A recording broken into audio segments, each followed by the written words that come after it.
O que esta imagem significa para você? Uma linda cena que antecede um momento tão terrível, causado por uma decisão aparentemente inocente, mas com consequências devastadoras para toda a humanidade. Eu sou Nyx, a deusa da noite, e te faço uma pergunta provocadora. Você acha isso justo? Venha comigo. Desafiar os deuses se tiver coragem. Em diversas mitologias, ao longo da história da humanidade, nos deparamos com passagens que exprimem ou narram um acontecimento em comum. Em determinado momento, algum deus deu uma ordem explícita, e essa ordem ou foi questionada ou desobedecida, e isso causou algum tipo de fúria desproporcional por parte das divindades.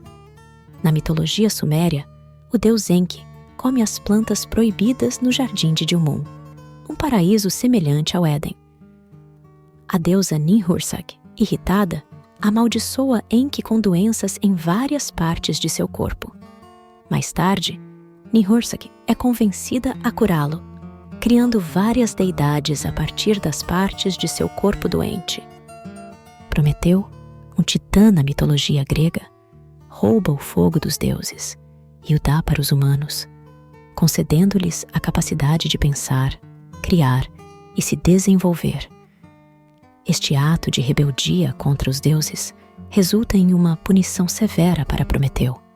Ele é acorrentado e condenado a ter seu fígado comido por uma águia diariamente.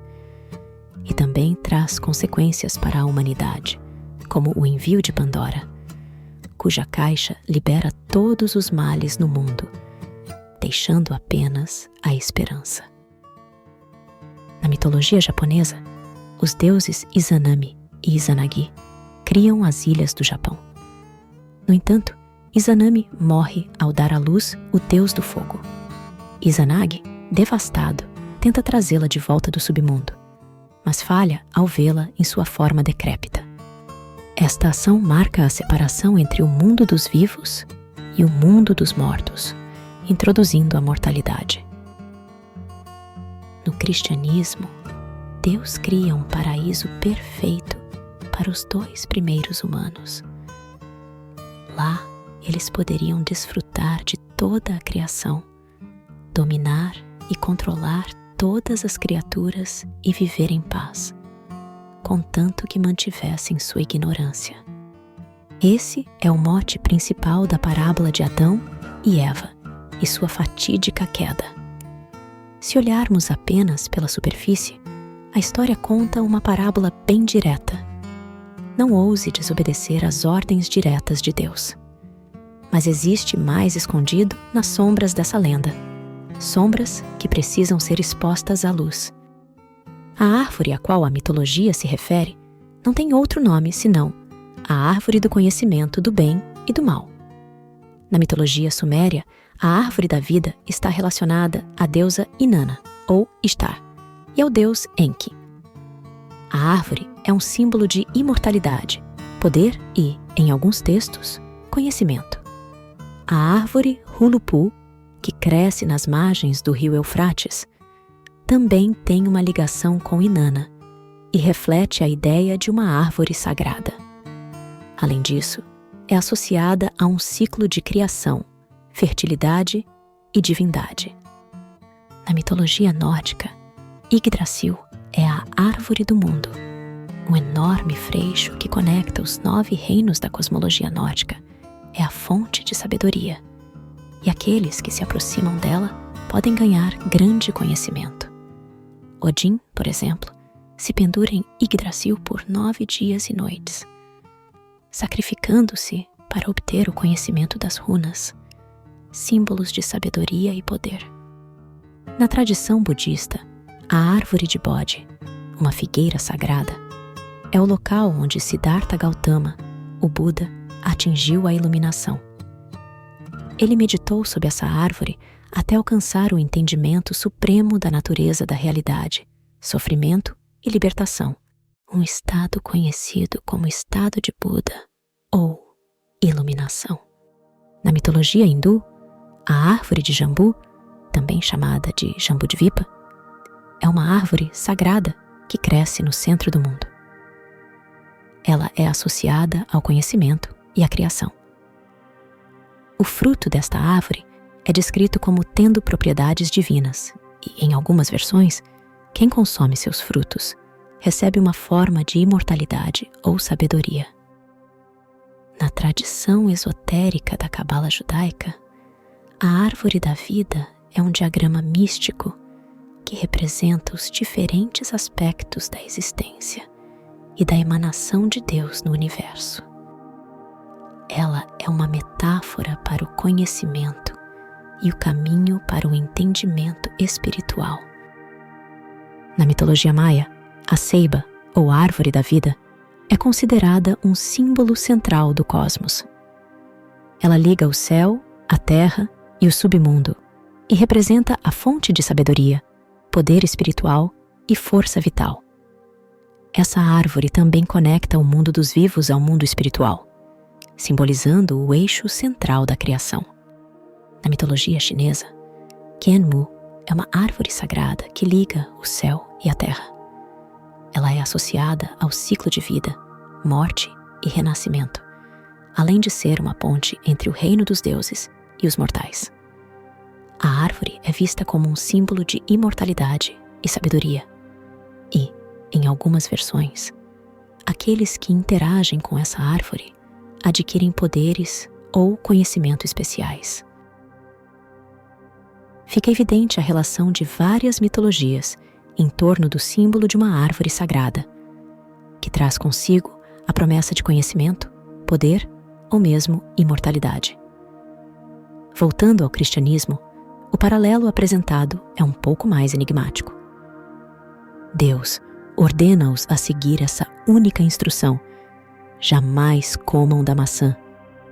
Na verdade, há controvérsia, inclusive, em relação à própria fruta, já que não existe nenhuma citação sobre qual tipo de fruto ela continha. A associação entre a maçã e o fruto proibido pode ter vindo da confusão linguística. No latim, a palavra malus significa tanto mal quanto maçã. Isso pode ter levado a uma interpretação simbólica que conectava a maçã ao pecado.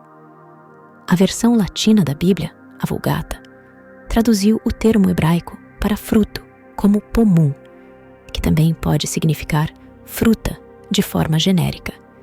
Mas, em algumas regiões da Europa, passou a ser interpretada como maçã. Na arte medieval e renascentista, a maçã começou a ser representada como o fruto proibido, influenciada pela cultura europeia, onde a maçã era uma fruta comum e, simbolicamente, representava a tentação e o desejo. Com o tempo, essa associação se tornou amplamente popular, especialmente nas tradições artísticas e literárias do Ocidente. E ainda, alguns estudiosos sugerem que o figo poderia ser uma possibilidade, já que Adão e Eva cobrem sua nudez com folhas de figueira após comerem o fruto. De qualquer maneira, a fruta em si é o menor dos males, por assim dizer. O ato de rebeldia, mesmo que sugerido ter sido inflado pela serpente, que originalmente nunca foi associada ao demônio, e sim apenas a uma criatura astuta e ardilosa, que tentou Eva a comer do fruto, com a promessa direta de obter conhecimento e assim se tornar como Deus. Essa foi a transgressão. Obter o conhecimento proibido. O pecado original, não só no cristianismo como também em outras mitologias, girou em torno desse assunto. Desobedecer à ordem divina, sacrificando o paraíso, sua imortalidade ou sua própria divindade em troca do saber. Que tipo de mensagem arquetípica pode se esconder nas entrelinhas desse mito? Citando novamente os textos gnósticos, uma distinção impressionante se faz sobre essa mesma parábola, subvertendo totalmente o significado desse ato no que tange a perspectiva da Igreja. Um dos textos da biblioteca de Nag Hammadi é o Apocalipse de Adão, também conhecido como Apocalipse de Adão e Eva. Este texto revela uma narrativa detalhada da vida de Adão e Eva após a expulsão do Éden, focando mais nas suas experiências espirituais e visões do que nos eventos de Gênesis. Nele, Adão revela a sua visão do mundo material e dos arcontes que governam sobre ele.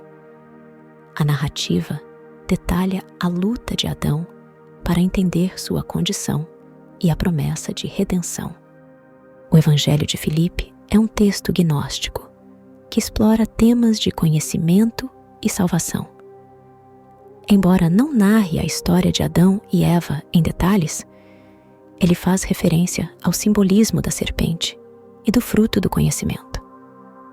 O conhecimento é um grande presente. A serpente foi enviada para dar o conhecimento ao homem, e a criação de Adão foi para ele alcançar a salvação através desse conhecimento. Esta passagem é interpretada como uma confirmação de que a serpente e o fruto são vistos positivamente. O Evangelho de Maria, também encontrado em Nag Hammadi, oferece uma perspectiva sobre o papel do conhecimento e da sabedoria, implicando que o verdadeiro entendimento é essencial para a salvação. Maria Madalena discute a importância do conhecimento e da compreensão espiritual para transcender o mundo material, o que reflete a visão gnóstica de que o conhecimento é libertador. No Hipo de Adão, um texto menos conhecido, também se exploram temas gnósticos relacionados a Adão e Eva, detalhando a criação e a natureza dos seres humanos e do mundo, incluindo descrições da criação de Adão e Eva e suas consequências, incluindo a influência do demiurgo e a sabedoria transmitida pela serpente. Essa perspectiva coloca uma outra visão sobre esse mito da criação. Poucas vezes eu decido dar a minha opinião, mas se me permitem, gostaria de tecer as minhas interpretações sobre a absurda falsidade em retratar o feminino como uma força negativa, no sentido pejorativo, colocando-a como o estopim de um ato que causaria a queda da humanidade, ou seja, a perda do seu direito ao paraíso. Ao provar e oferecer a Adão, seu parceiro, o fruto do conhecimento, Eva demonstra o que realmente o amor e o companheirismo significam, pois ela descobriu a verdade e quer libertá-lo. Adão, além de confiar em sua companheira, percebe que, ao desobedecer a Deus, ela seria castigada. Para ele, não haveria alternativa e, mesmo ignorante sobre o que descobriria, aceitou afrontar ao seu Senhor, pois não poderia deixá-la sozinha. Não fosse a insurgência dela, ambos continuariam sem entender o mundo em que viviam, sem consciência, sem o verdadeiro livre-arbítrio ao qual todo o espírito tem o direito inquestionável. Mesmo sem levar em consideração a perspectiva gnóstica, é possível entender que a história original narra não uma queda, mas uma ascensão, um despertar para o verdadeiro conhecimento e as dores dessa decisão. Essa metáfora deveria mostrar o quanto o feminino e o masculino são interdependentes. Como um casal deve ser cúmplice em todas as suas decisões, sejam elas quais forem. Afinal, todos os deuses fizeram seus sacrifícios para a árvore. Perder o paraíso em troca da sabedoria e do amadurecimento, crescer e sair da casa dos pais para começar uma vida independente. Começar uma nova empreitada, arriscando-se mesmo sem saber se vai dar certo ou não. Mudar o rumo, saindo da famosa zona de conforto, mesmo sendo doloroso. Não houve pecado. Houve emancipação, discernimento, responsabilidade e, mais importante, liberdade. Tenho uma novidade para vocês, meus amigos. Como sou uma deusa à moda antiga, consegui uma caixa postal. Poderemos conversar como nos velhos tempos. Escreva para Correio da Noite, Caixa Postal 48343, CEP 03512-970, São Paulo, capital. Mande seu recado, sugestão, crítica ou qualquer coisa que quiser conversar.